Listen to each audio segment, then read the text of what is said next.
Well, welcome back, fans. It's halftime, and our player spotlight is shining bright on a player I affectionately known as my 305 Connect, because we both from Dade County, and she goes by the name of Erica Wheeler. Erica, first and foremost, thanks so much for taking out the time to be with us today. Of course, you know that 305 Connect. I'm always happy to talk to you, so you know I'm always happy. Miami, stand up. So it's your first season with the Atlanta Dream. You're coming from the Sparks. You recently reached 2,000 career points here in Atlanta. How have you seen yourself grow since being with this franchise?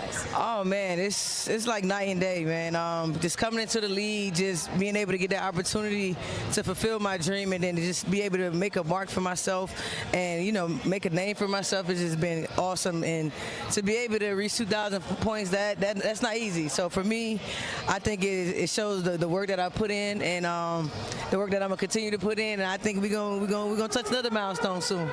Now, we mentioned that you're also from Miami. Are you happy to be a little bit closer to home? This is closer than LA, of course. Absolutely. This little 1 hour and 30-minute flight is definitely fulfilling to my family versus 4 to 5 in LA. So this is the closest I'm gonna ever get home to play in the WNBA. So for me, I'm honored and I'm happy to be here.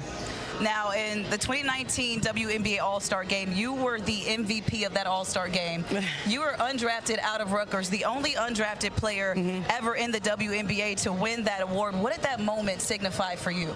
I still can't answer that question. And people ask me all the time. I had no idea I was going to be able to do that. I had no intentions on even playing the minutes that I did play. But I just have to say shout out to Sylvia Fowles, Candace Dupree, because Bill Laimbeer asked them, "Oh, do I want to play somewhere?" They were just like, "No, let the youngins play." So me, Odyssey, and Diamond DeShields was like, "For real, you gonna let us play?" So I think I'll give credit to them as well for giving me those minutes to be able to play as long as I did.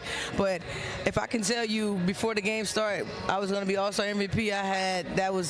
You'd probably laughed at me like, "Girl, what?" You know what I mean? Because even for me, like, I shocked myself. But I tell people all the time, my mom was in that gym with me every step of the way, and she definitely was dropping them threes in. Speaking of Sylvia Fowles, I'm happy you brought her up. I heard a rumor that back in Miami, so all three of us from Miami, right? Yeah. So back in Miami, you were the ball girl to Sylvia Fowles when she was in high school. Is that true? That is true.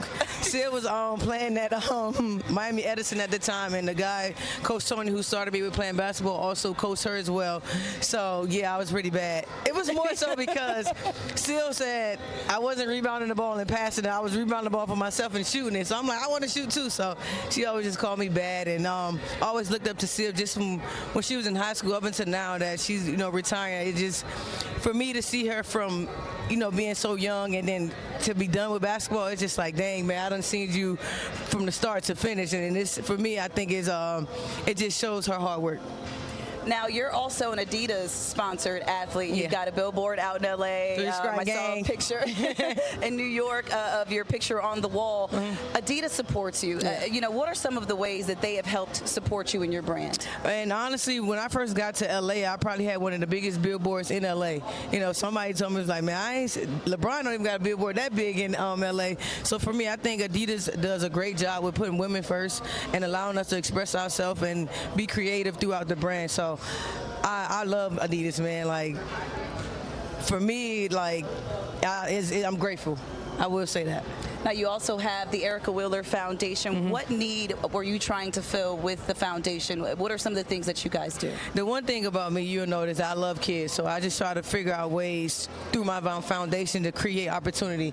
And with that, I have camps. My basketball camp sell out in an hour, and it's completely free.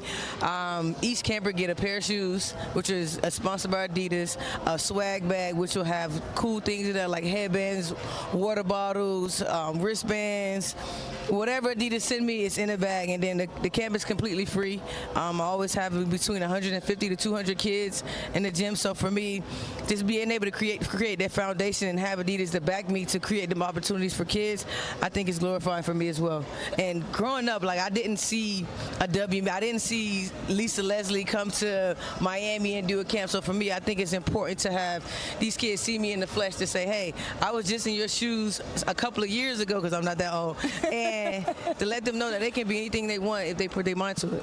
Well said, Erica Wheeler. Thank you so much for everything that you do for the children in the community, and thank you for everything that you do for the Atlanta Dream. And fans, don't go anywhere. We've got more second half action coming up after this.